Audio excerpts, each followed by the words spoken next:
Parler de pays des sources quand on évoque la Lozère, ce n'est pas usurper. À l'origine, ça devait être le nom du département, avant qu'il ne prenne finalement celui du Mont-Lozère, et puis c'est le seul département de France continental dans lequel aucune rivière ne rentre, mais duquel tous les cours d'eau sortent. On est effectivement à la jonction de 3 bassins versants, et sur la ligne de partage des eaux Atlantique-Méditerranée, donc on va commencer par évoquer le réseau hydrographique. Cette carte du relief est centrée sur le secteur dans lequel nous allons circuler au cours de la semaine. Voici les localités principales. On peut difficilement parler de ville, c'est un secteur assez peu peuplé, à l'exception de Mende, ici au sud-ouest, qui est l'une des plus petites préfectures de France, avec environ 15 000 habitants. Toutes les localités indiquées font quelques milliers d'habitants au maximum.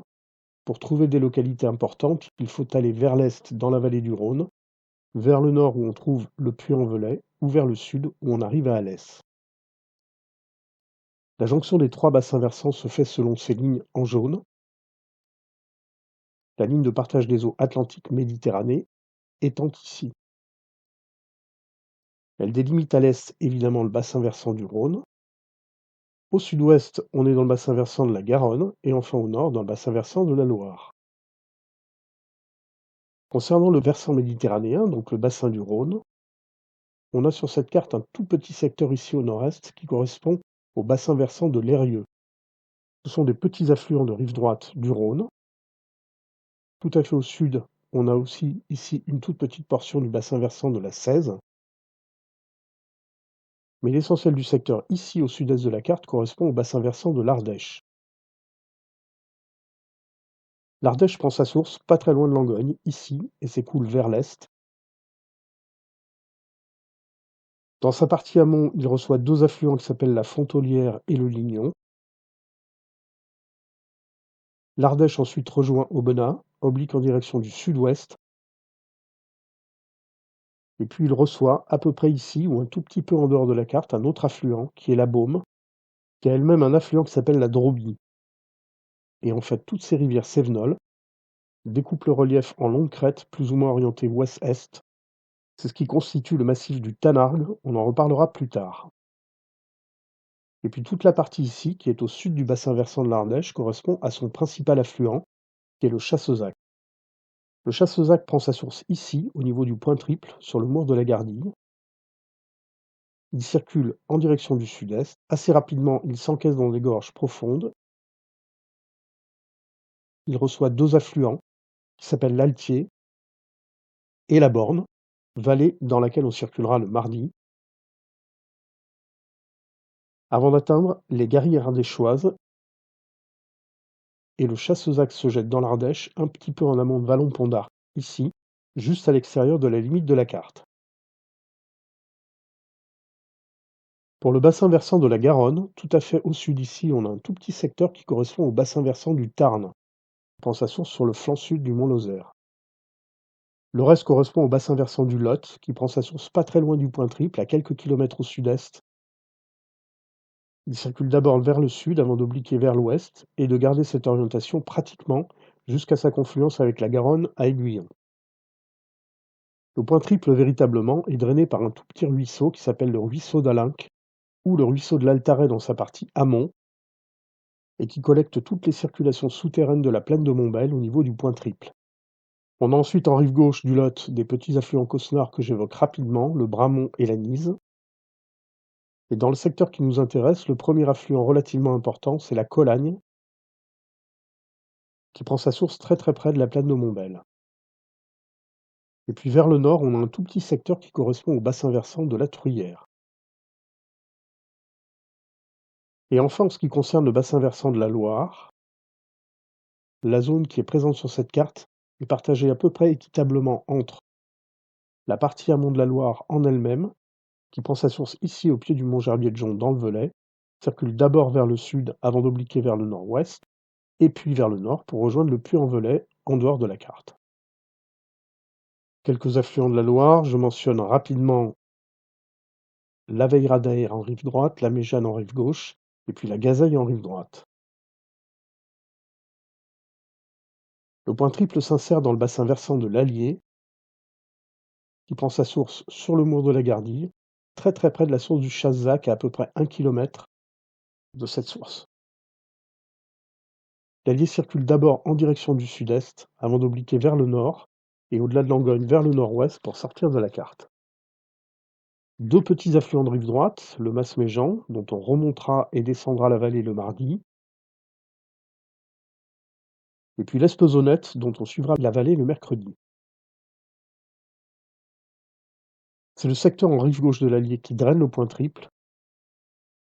On a d'abord le Languirou qui prend sa source sur le mont de la Gardie et rejoint l'Allier à Langogne. Ensuite, on a le Chapeauroux qui descend des hauteurs de la Margeride, du truc de Fortunio,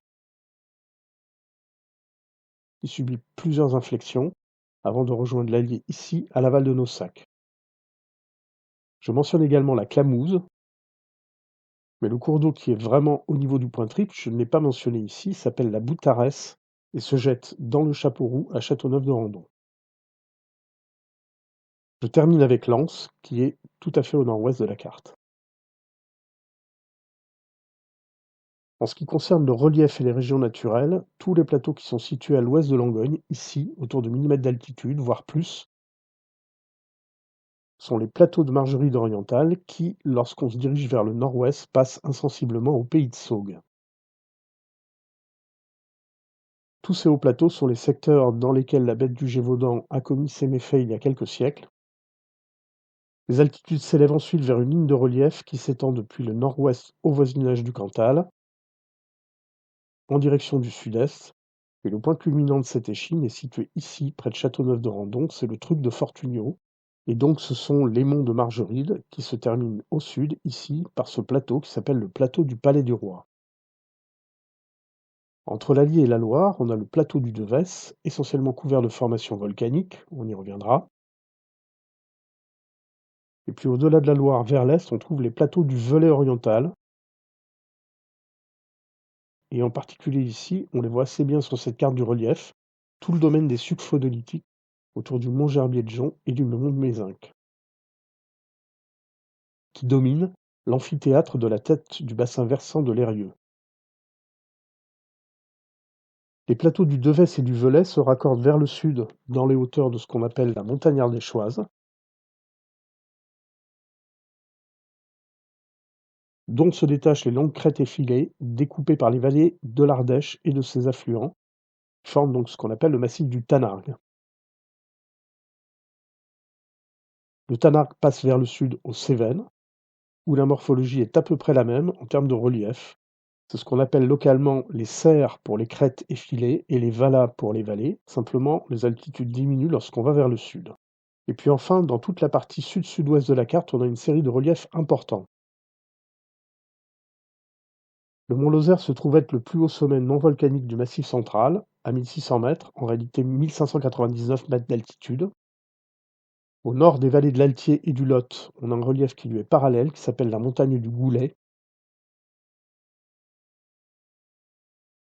Et puis enfin ici, ces hauteurs constituent le Mour de la Gardie, que j'ai déjà mentionné plusieurs fois. Un mot sur les Grands Causses, dont on voit ici la toute extrémité au sud-ouest de la carte.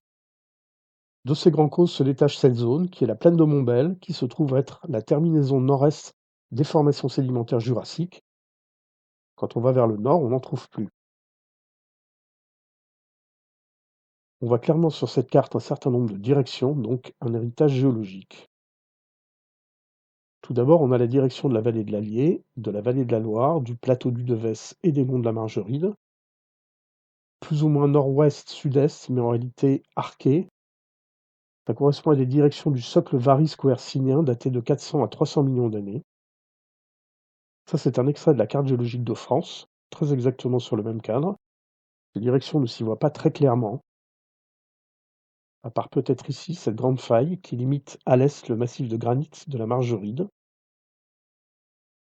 Et puis peut-être aussi les directions de foliation dans les formations métamorphiques du plateau ardéchois et du Tanargue. Vers le sud, une direction un peu plus récente, datée d'environ 250 millions d'années, que l'on voit très nettement dans la vallée de la Borne. Quand on regarde sur la carte géologique, ça correspond à une faille qui entaille ce petit massif de granit et qui en fait est parallèle à un accident beaucoup plus important situé quelques kilomètres à l'ouest, que l'on devine ici sur la carte du relief, donc depuis le sud de Villefort jusqu'à Langogne. C'est un décrochement tardi-hercynien, donc, qui date de la toute fin du Paléozoïque, au moment du démantèlement de la chaîne hercynienne.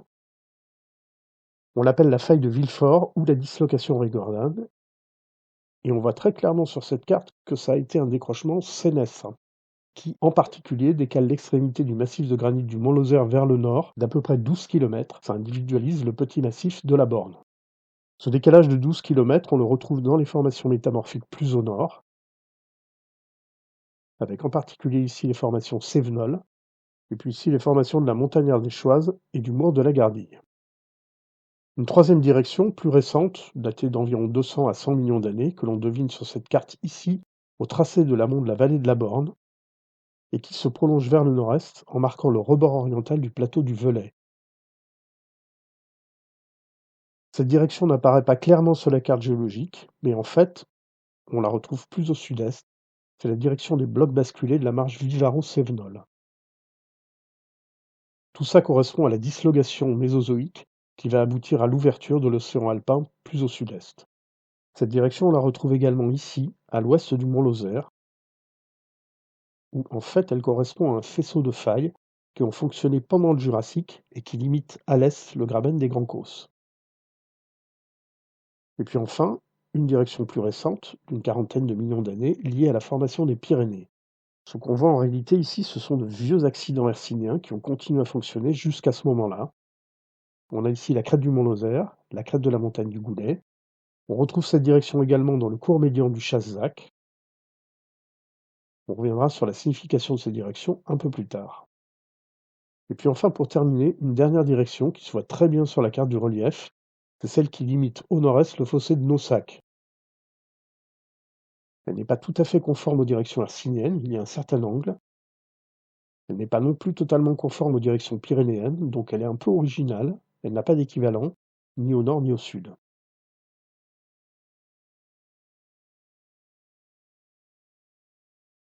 Sur cette échelle des temps géologiques, on part de la formation du système solaire, et donc de la Terre, il y a 4,6 milliards d'années, et on va jusqu'à la période actuelle.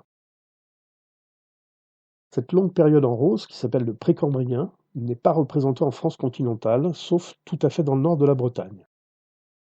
Dans le Massif central, on ne trouve pas de roches plus vieilles que environ 600 millions d'années. Donc on va détailler toute l'histoire géologique au cours de cette dernière période, qui s'appelle le Phanérozoïque, et qui est développée ici sur les deux frises inférieures. On parlera d'abord de l'histoire paléozoïque, hercynienne ou varisque, avec la formation du socle métamorphique, puis la mise en place des granites hercyniens. J'évoquerai ensuite, et je ne l'ai pas mis sur cette frise, ce qui s'est passé à la toute fin du Paléozoïque, dont on n'a pas de traces sur le secteur qu'on va parcourir cette semaine, mais qui est quand même important dans l'histoire géologique régionale. J'évoquerai ensuite l'histoire de la mer d'Écosse, que j'ai prolongée jusqu'au Crétacé inférieur, mais dont les quelques témoins qui sont conservés sur la plaine de Montbel ne vont pas au-delà du Jurassique moyen. Je parlerai ensuite des orogénèses pyrénéo-provençales et alpines, dans le secteur qui nous intéresse. Et enfin, on terminera par le volcanisme, en insistant sur le plateau du Devès, qui est situé juste au nord de Langogne, et dont les derniers édifices vers le sud encadrent la ville. Cet extrait de la carte géologique de France, je vais continuer à l'utiliser, mais pour la suite, je vais également élargir à cette carte, qui couvre un secteur plus étendu et qui est simplifié d'après la carte géologique de la France au millionième. On y voit mieux l'extension de certaines formations. Toutes les formations métamorphiques sont en bleu, les granites hercyniens sont en rose, les roches sédimentaires continentales du Carbonifère et du Permien en gris. Il n'y en a pas dans le secteur qu'on va parcourir cette semaine, c'est pour ça que je l'ai mis en texte estompé. Ensuite, on a les roches sédimentaires marines, Trias, Jurassique et Crétacé, ici du côté ardéchois, mais uniquement Jurassique à l'ouest dans les Grands Causses. On a ensuite les roches sédimentaires oligocènes, qui existent dans le secteur où on est, mais elles sont sous le lac de barrage de Naussac, donc on ne les verra pas. Et enfin les roches volcaniques. À cette échelle-là, non seulement on a les formations volcaniques du Velay, Mais on voit également la retombée sud-est du Cantal, les monts d'Aubrac, et puis ici toutes les cheminées volcaniques dispersées des Causses, qui vers le sud s'étendent jusqu'à l'Escandorgue et à la Méditerranée, au Cap d'Agde.